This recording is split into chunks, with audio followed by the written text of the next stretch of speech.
Get ready to bake something delicious with me in English, plus a little mystery drink along the way. Hi, I'm Vanessa from SpeakEnglishWithVanessa.com, and today you're in my kitchen, and I want to invite you into my home, into my life, for something that I do all the time. This video is kind of a kill two birds with one stone. I need to make a few things, and I thought, why not bring you along and teach you English while I'm making this for my family?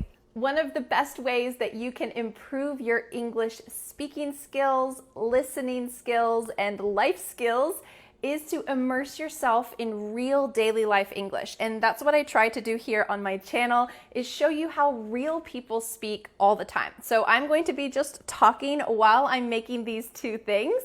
And I want you to take a look at the subtitles, catch any new words, see the yellow words that appear, which are going to be new, exciting vocabulary words. And I want you to immerse yourself in English.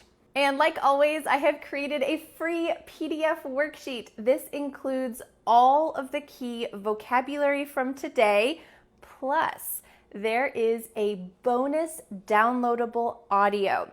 Some of you have asked me for downloadable audios so that you can listen to English and immerse yourself in English wherever you are, even away from the internet.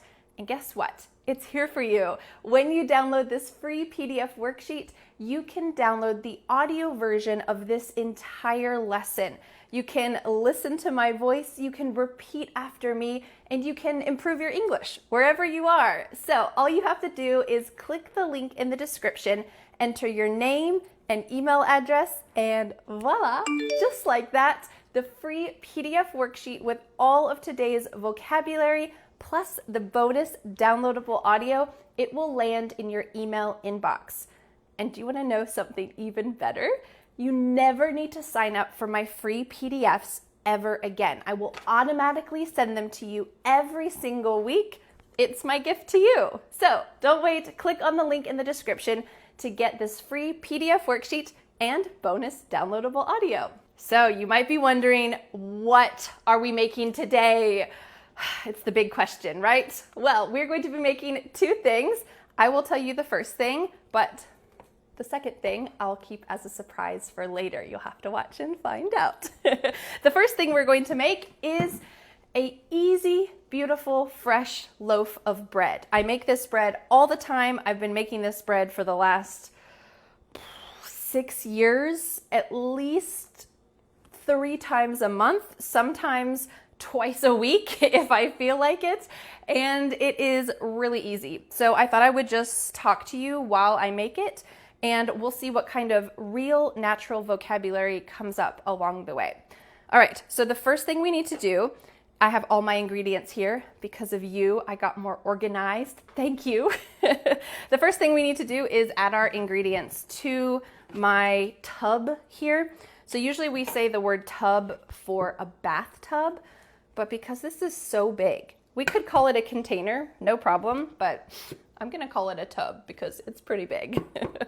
So we're gonna add some yeast.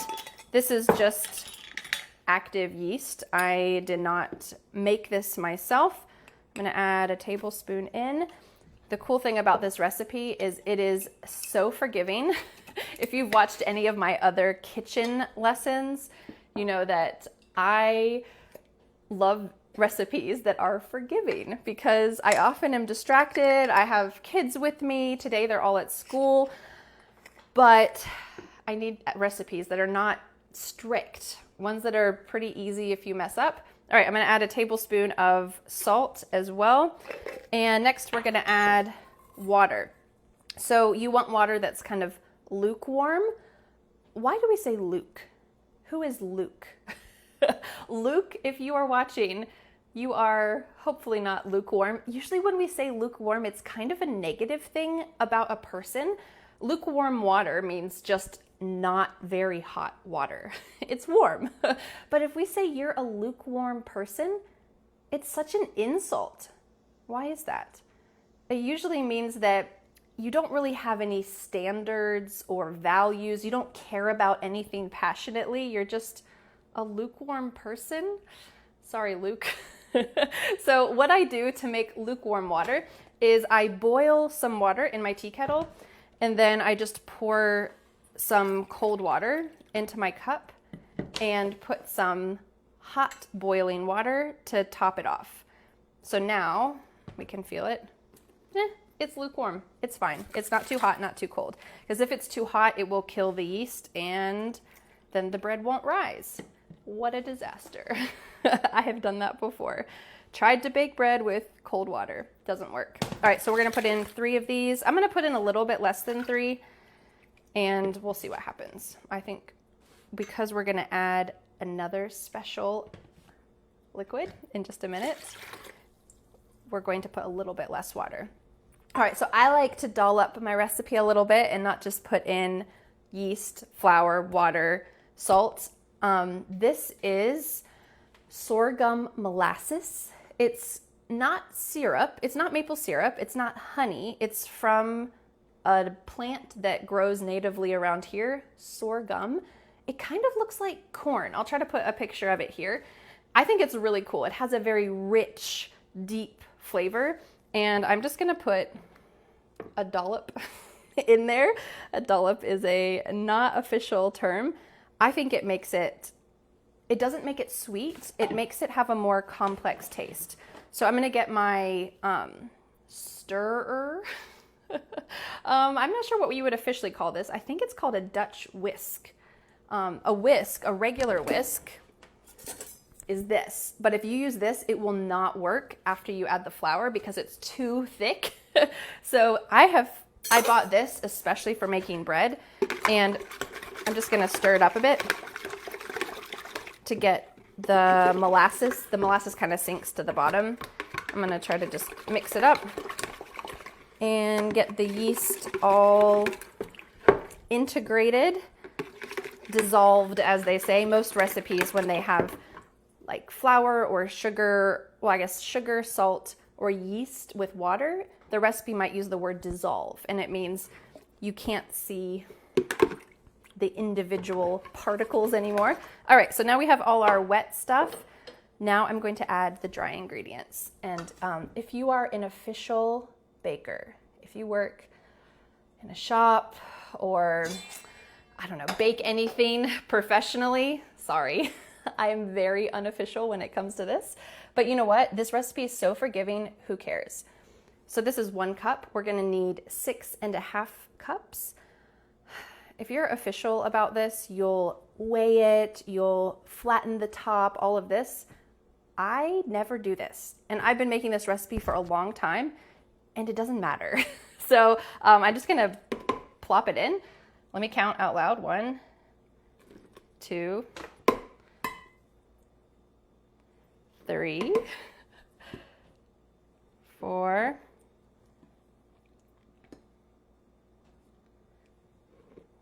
5. Okay, so I put 5 in. I need to remember that. Sometimes I forget. I have actually added an extra cup of flour by accident to this recipe, and it doesn't matter. It still works. Magic. All right, so we have 5. I need 1.5 more. I'm gonna put whole wheat flour in. You don't have to do this. I'd say if you actually decide to make this recipe, and I'm gonna add the recipe in the free PDF as well, I forgot to mention that, I would recommend using all white flour the first time. Just make this most simple recipe, because your flour might be different than my flour, your temperature might be different than my temperature, who knows. But after you make this recipe a lot, experiment. So I have some whole wheat flour. I'm gonna put 1.5 cups of whole wheat flour. Again, I should probably use an official 1/2 cup, but I just filled it up halfway. That's fine, right? All right, now comes the fun part. We get to mix it, and this thing will do a really good job at making sure all the flour is integrated. At first it's kind of soupy on the bottom, but after you mix it a couple times, you might be able to see, it starts to get less soupy and a little more dry. and you got to put some muscle behind it. You got to put some, not blood, sweat, and tears. It's not that hard. But you got to mix it up a little bit. Usually I try to make sure all the flour is integrated, and then after that mix it like 30 more times. So it's kind of okay. It's sticking a lot. That's okay. The reason why this recipe is so easy is because it has more, at least this is what I read, it has more liquid than most bread recipes. So it's pretty sticky, but it doesn't really matter. It's gonna rise quickly, and you'll see in just a minute. And then you don't have to keep kneading it or all the other things you have to do with regular bread recipes. So we'll see. All right, I'm gonna start mixing it 30 times. I'm just gonna count to myself, 30-ish. I'm trying to, they call it develop the gluten. It's just kind of smashing the dough. This recipe is not like a fancy bread recipe. They call it 5-minute artisanal bread because it's about 5 minutes of hands-on work.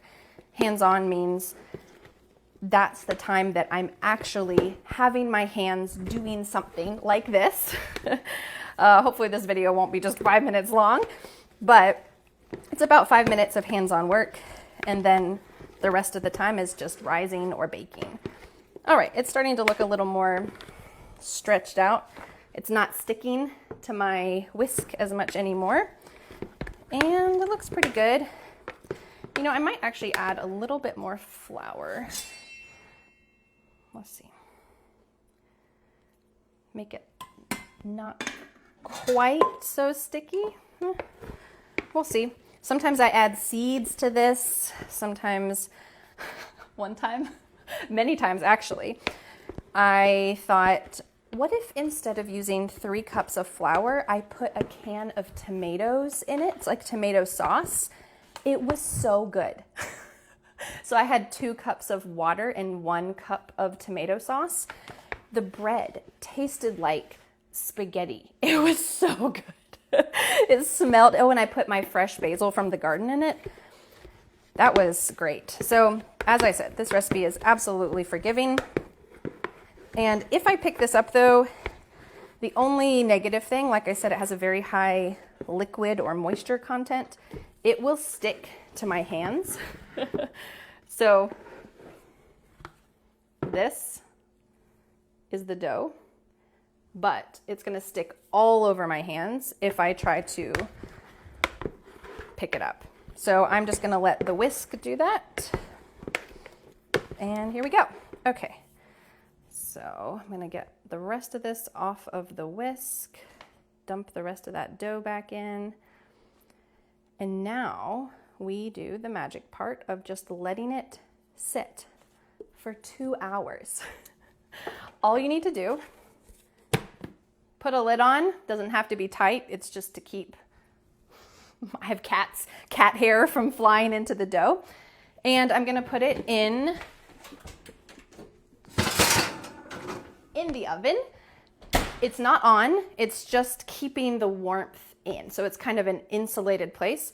Right now is the summer, so it's not very cold in my house. It's pretty warm, but I'm gonna put it in the oven anyway. All right, are you ready for the mystery thing that we are going to make? The mystery bonus drink, let's give a little space here, is dun da da. Do you know what this is? This is the world's biggest ginger I have ever seen. And ta-da! I'm a deer. This is the world's biggest ginger. I found it at the local market and I thought, man, I have to buy this. This is amazing. So I got ginger. I have a few lemons that I need to wash. And in here, beautiful honey. So what we're going to be making is a ginger, lemon, honey ferment, we could say.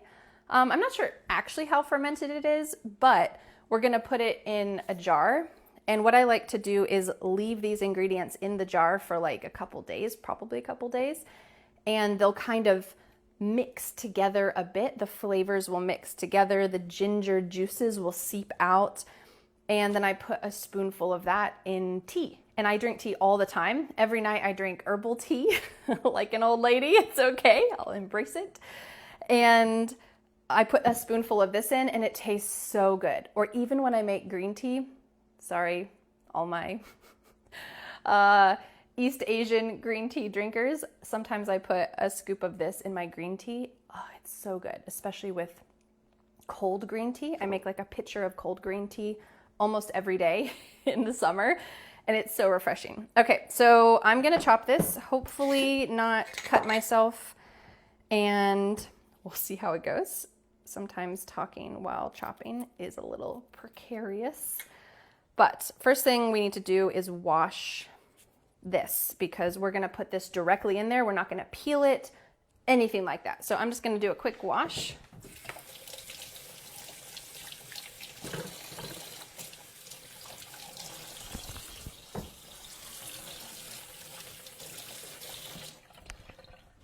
All right, I'm gonna do a quick dry as well, because I don't really want water in there.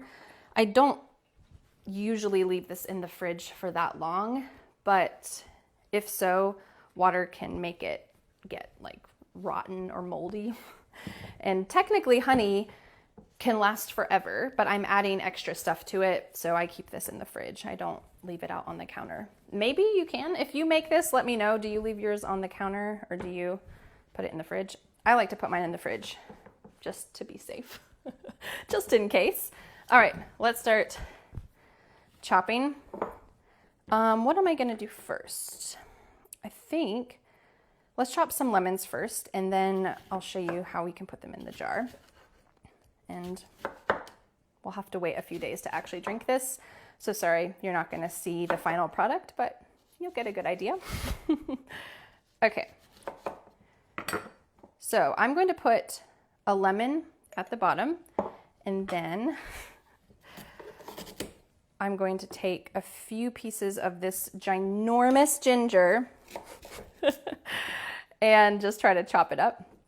We'll chop up a few pieces. Doesn't need to be anything special or beautiful looking. Just chop it up. And the more the merrier. Skin is fine. Don't peel it. Just throw it in. Okay. So I'm going to put a few pieces of ginger in the bottom. Then. Okay. Woo! We're gonna just pour the honey in. And I'm gonna kind of use it as like a glue first. All right. Sorry. I'm just using my fingers. Don't mind me. Ah! Only a few thousand people watching me in the kitchen. No biggie. All right, so you don't need to put the lemons on the outside like this, but I think they look pretty. I'm gonna put some ginger in, put some lemons on the outside. You have to kind of use your fingers for that. I'll put this piece of lemon in the middle. More honey. And the honey will push the lemons to the outside. Kind of. More ginger. Really just put in as much as you can. Fill the whole thing up. They say ginger and lemon have good antimicrobial properties or anti-inflammation, all of that stuff. I don't know the real truth, how much it is compared to other things. I think it tastes good, and if it is pretty healthy, then that's better, right? Okay. Honey's kind of dangerous. It can drip everywhere if you're not careful. All right, so I have some lemon in there, but I want to get a lot more lemon in here. So I'm going to push it down the sides. And I might cut up this other lemon. Get that lemon in there too. And then fill up the rest with ginger, because goodness knows we have so much ginger. Okay, if you want, you can even cut the lemon slices in half. That's what I'm probably going to do with that one. Okay, throw that in, cut up some more ginger. So you can say cut or chop for something like this. Because this is a big knife, I might say chop. I'm chopping the ginger, but as you heard, I also just said cut. Sometimes the simplest words are the words that people use the most. So don't shy away from using simple words. Native speakers do too. It's nice to know the fun words too, though. All right, let's fill it up. I'm going to push it down so that all the honey kind of comes to the top, and just fill up the rest without overflowing. Danger. So close. Okay, let's leave it there. All right, so we have a nice little jar. Honey, ginger. If you ate this now, it would just taste like honey. There's no mixing of flavors or anything, but in another couple days, it will taste so fresh, so lovely. A nice little bit of sourness, sweetness, all of that. So I'm gonna set this aside. It is 12:30 right now. We have 2 hours to wait until the bread needs to be cooked. So, baked, I should say. This is an English teaching video. I should use the right word, right? So I will come back in 2 hours. We will shape the bread, put it back in the oven, and then we'll bake it for 35 minutes and come back and see what the final product is. And then I can finally eat my lunch. All right, I'll see you in 2 hours. All right, we are back. It has been 2 hours, and look at this lovely rise. It is nice and a little jiggly. So what we're gonna do is I'm gonna take my whisk and mix it up. I'm not quite sure exactly what this does. Maybe makes the gluten better or something, I don't know. But I have found that it works much better and the bread is a better texture if I mix it just a bit, kind of smash it down a bit like what I'm doing. And then I'm gonna form it into 2 loaves. Sometimes I do 3, especially if I'm giving it away. I don't know if other people are gonna want that much bread or if I just want it to stretch further. Sometimes I break it into 3, but we're just gonna do 2 today. Okay, so now it's this nice little ball in here. And it's still pretty sticky because that's just the type of dough that it is. So what I like to do is get some olive oil, put it on my hands.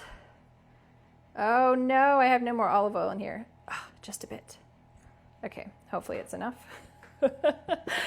And make my hands nice and oily. I'm gonna put this here. Here's my tray where I'm going to bake it. And basically try to grab half of it. Might be half, might not be half. And it's still probably going to stick to me a bit.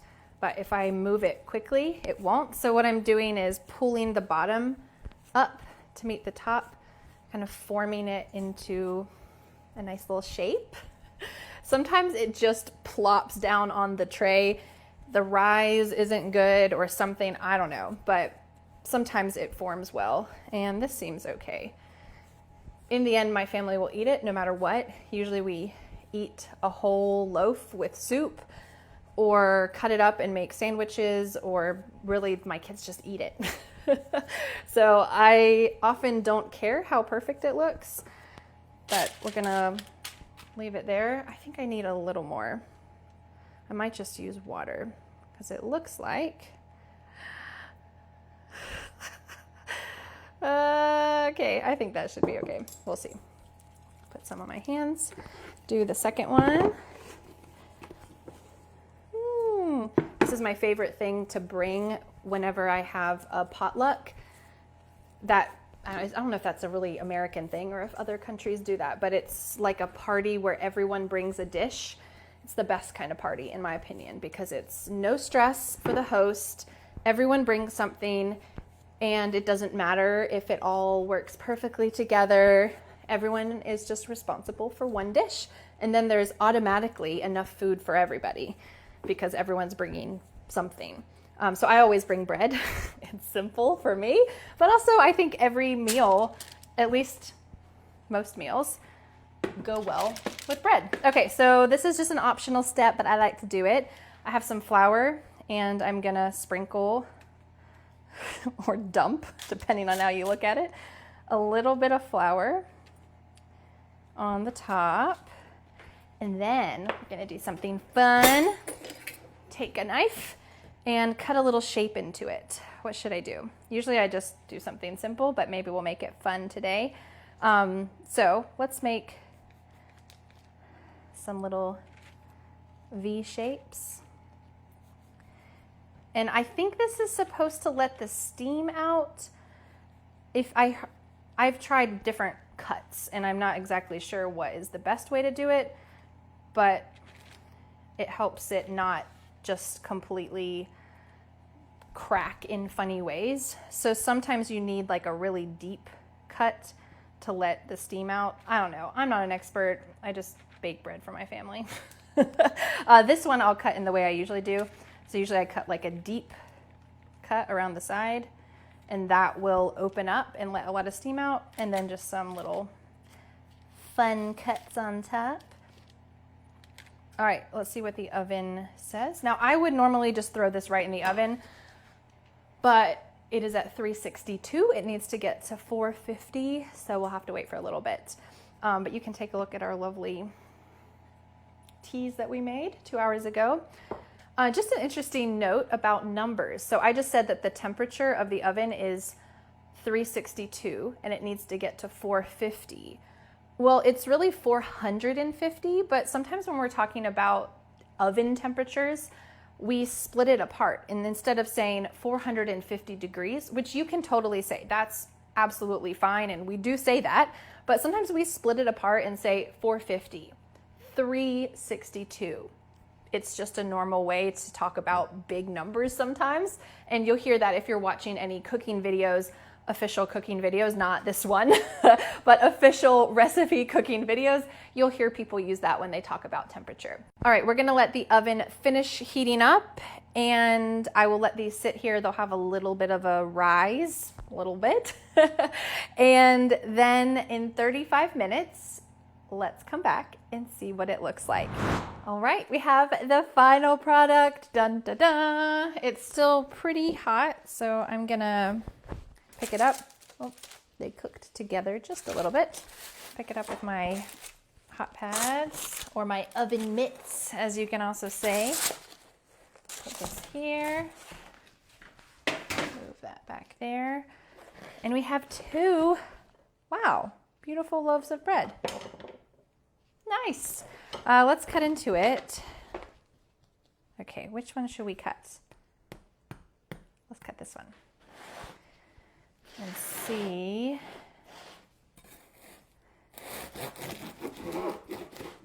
Ooh, it's still steamy inside. Sometimes I try to push it and see if it is too dense, then it will just kind of smush into, excuse me, smush, excuse me, into itself. But seems good. Cut a nice slice. Ooh, steamy. Can you see that? Put some butter on this, put some honey on this. So great. Well, my kids are almost home from school, so they will be very excited to have fresh bread. I'm excited too. Thank you so much for joining me on this kitchen journey. It's great to be able to immerse yourself in just real daily life English. If you came over to my house and I were making bread, well, you would hear this exact type of chit chat and conversation. So thank you for joining me in my kitchen.